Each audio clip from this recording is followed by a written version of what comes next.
عزاداری ظالموں کی سپورٹ کا نام نہیں ہے، ظلم کی سپورٹ کا نام نہیں ہے، عزاداری ظلم کے قلعے کو کما کرنے کا نام ہے، گرانے کا نام ہے۔ اس لیے یاد رکھو، عزاداری کے نام پر کبھی بھی ظالموں کی سپورٹ مت کرو، عزاداری کے نام پر قوم کو گمراہ مت کرو۔ شہدائے مدافعان حرم اور آج جو ہمارے مسنگ پرسنز ہیں، ہمارے سر کا تاج ہے، شہدائے مدافعان حرم، شہید کسی زمین کا شہید نہیں ہوتا، شہید مکتب حسینی کا شہید ہے، شہید مکتب زینبی کا پلا ہوا شہید ہے۔ یہ جغرافیے کی حدود مٹاؤ، وہ ایرانی، وہ عراقی، وہ پاکستانی، وہ لبنانی، وہ فلانا، یہ ذہن کے فطور ہیں۔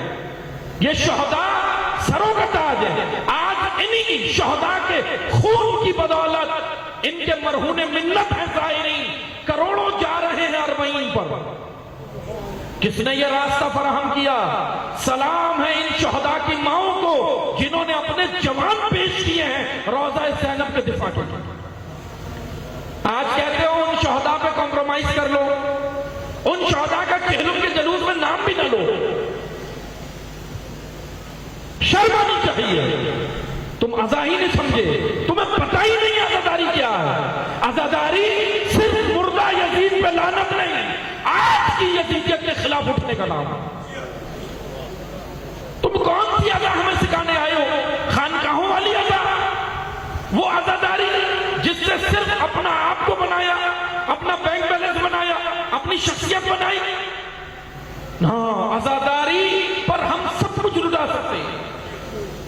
9 محرم، 10 محرم اور چہلم، اگر ادھر ہم ظلم کے خلاف بات کریں، بے گناہ اسیروں کی بات کریں تو یہ سیاست ہے؟ اس کو سیاست کہتے ہو؟ شرم آنی چاہیے۔ بنو امیہ کی گود میں بیٹھ کر بیان دینے سے باز آؤ۔ الحمدللہ قوم باشعور ہے، قوم جانتی ہے کون عزا سے مخلص ہے اور کون عزاداری کے غدار ہے، جانتے ہیں۔ اس لیے وہ وقت دور نہیں کہ جب تمہارے چہروں سے نقاب اتاری جائے گی۔ شہداء کے بارے میں زبان کھولنے سے پہلے اپنا کردار پہچانو، خود کیا ہو۔ یہ شہداء ہمارے سروں کا تاج ہے۔ یہ شہید کسی زمین کا شہید نہیں ہے، یہ مکتب حسینی کربلا کا شہید ہے۔